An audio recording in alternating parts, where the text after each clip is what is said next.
প্রিয় সহকর্মীবৃন্দ স্মরণ করছে আমার নেত্রকোনা জেলা জুলাই আন্দোলনে যে 17 জন শাহাদত বরণ করেছে তাদের প্রতি গভীর শ্রদ্ধা জ্ঞাপন করছে।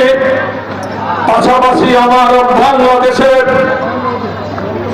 2500-এর মতো এদেশকে স্বাধীনতা সার্বভৌমত্ব লঙ্ঘনকারী ফ্যাসিবাদের দোষর আওয়ামী লীগ থেকে মুক্ত করার জন্য যে শাহাদত বরণ করেছে সেই বাংলাদেশের সর্বসাধারণ এবং শাহাদত বরণকারী তাদের প্রতি গভীর শ্রদ্ধা জ্ঞাপন করে আমি আমার বক্তব্য শুরু করছি। সম্মানিত এলাকাবাসী, 1984 সালে আমি ছাত্র দলের রাজনীতিতে শুরু করেছি। 1984 সাল থেকে 2025 সাল দীর্ঘ 42 বছর রাজনৈতিক জীবনে একদিনের জন্য আমি কখনো দল পরিবর্তন করি নাই।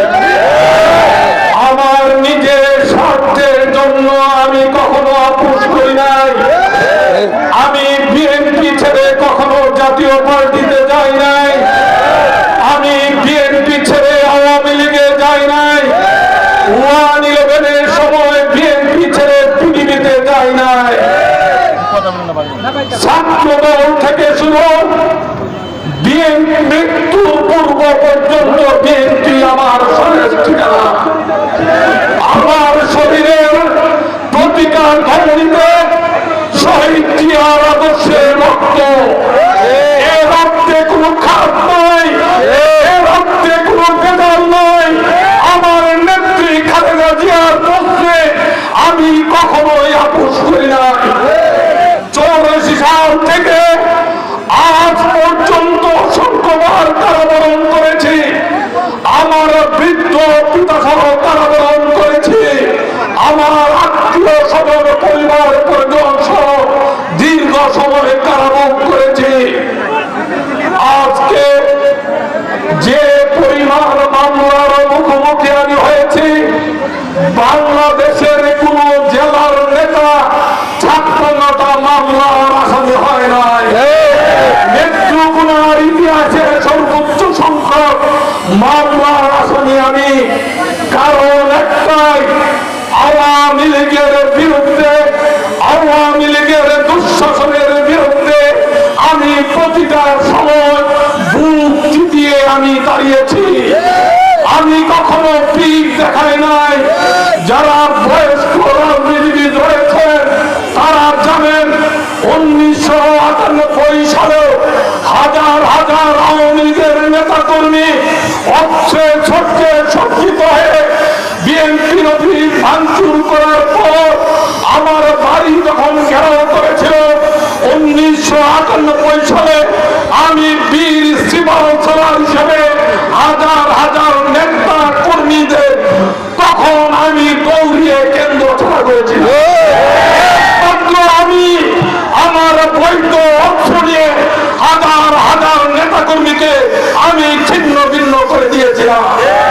2018 সালে সারা বাংলাদেশে যখন আওয়ামী লীগের নেতা কর্মীরা আমার 17 জন মনোনয়ন প্রার্থীকে রক্তাক্তভাবে আহত করেছে, লক্ষ লক্ষ নেতা কর্মীদেরকে আহত করেছে, তখনও 2018 সালে আমি সেই আওয়ামী লীগের সন্ত্রাসীদেরকে আমি কেন্দ্রায় বৈধ অস্ত্র দিয়ে গুলি বর্ষণ করতে করতে কেন্দ্র ছাড়ে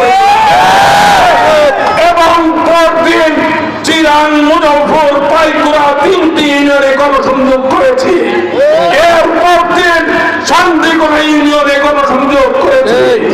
আমি কখনো পিঠ দেখাই নাই। পিঠ দেখানোর ইতিহাস আমার নাই।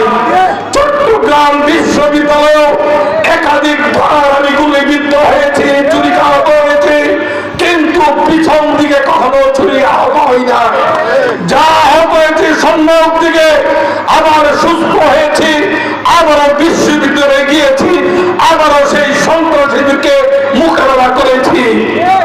আগামী দিনও আমার বিএনপির নেতা কর্মীদেরকে সাথে নিয়ে অতীতেও যেন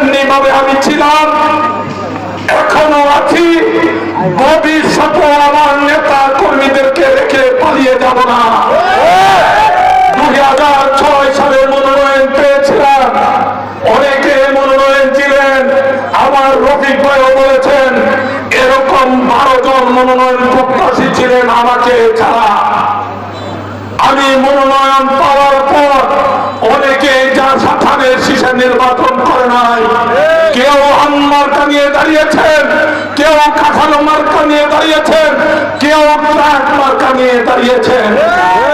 2008 সালে যখন আমাকে মনোনয়ন দেওয়া হলো, তখনও কিছু মির্জাফর বিএনপির সাথে ধানের শীষের সাথে গাদ্দারি করে মুনাফিকি করে নৌকা নির্বাচন করেছে ভাইরা।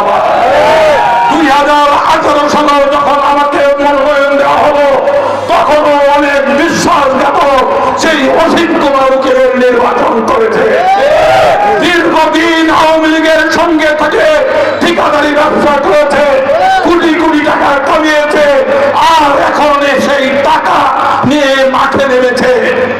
আজকে আপনাদের কাছে আমার অনুরোধ থাকবে, যে দলের জন্য আমি দিনের পর মাসের পর মাস কারাভোগ করেছি, সন্তান সন্ততিকে রেখে আমি দীর্ঘদিন কারাগারে অন্ধকারে নেতা কর্মীদের জন্য চিন্তা করেছি, আমি তেমনি ভাবে দলের জন্য রক্ত দিয়েছি, দলের জন্য যে ঘাম ব্যয় করেছি।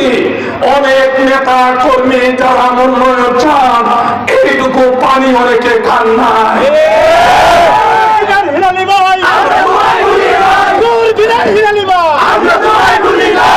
আপনারা যখন কেন্দ্রতে আওয়ামী লীগের আমলে 45টি মামলা হয়েছে গত 17 বছরে, আপনারা যারা আসামি এখানে আছেন, আমি কি আপনাদেরকে হাইকোর্ট থেকে জামিন করি নাই?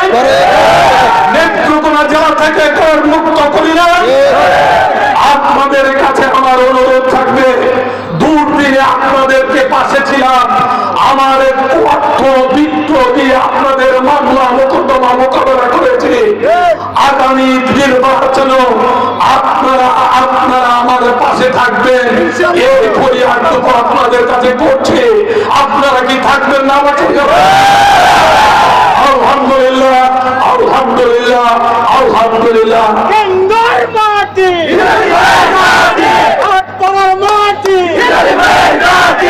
সর্বশেষে বলতে চাই, একজন সংসদ সদস্য যিনি নির্বাচিত হন, এমপি হিসাবে আমরা জানি এমপি শব্দটা একটি সংক্ষিপ্ত শব্দ।